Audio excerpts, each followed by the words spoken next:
Guys, welcome back to Auto Repair guys. Thank you guys for watching and subscribing to the channel. Today will be super helpful video to any of you having a Kia or Hyundai vehicle with a 2.4 Gdi engine.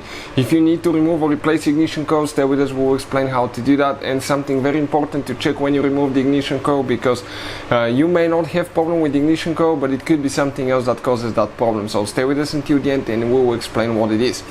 Let me tell you a little bit about us. Every single car we get at the garage, we try to make at least 200 to 300 free repair videos. Why we do that? Simply because our mission in the shop is to save you as much money as we can.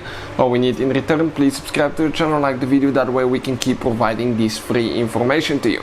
Now, if you need to buy parts, tools, ignition coils, anything for your Hyundai Kia vehicle, check out the link in the description of the video below. That's where we get all our tools and supplies from. So with that being said, okay, that's the engine that can be found in multiple Kia and Hyundai vehicles.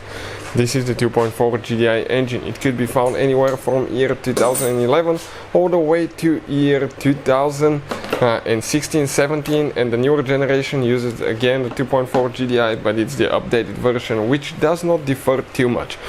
In order to remove the ignition coil, you need to remove the upper engine cover. You just grab and pull.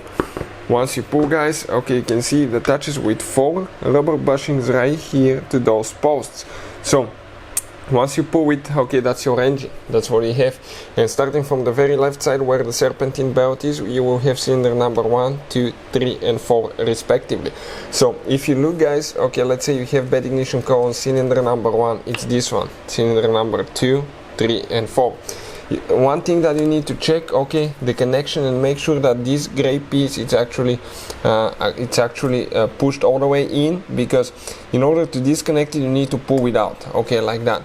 But if you leave it like that, sometimes the ignition coil may get loose, okay, and lose signal. So always check that, okay, to make sure it's plugged in. Now, in order to remove it, you push that thing, grab the connector and push it in, press down and pull out. Now the ignition coil attaches to the valve cover with only one bolt, so we'll go ahead, remove that with a 10mm socket, pull the ignition coil. That's the coil. Now, things to check. Always check to make sure you don't have engine oil or water, okay, in the spark plug, well, the hole. If you have water, it could be from washing the engine. If you have engine oil, that's a sign of actually a failing valve cover. And if you have engine oil or water, that can cause misfire and make you think you have a bad ignition coil. Hopefully, guys, the video will be helpful. Thank you for watching and see you guys next time.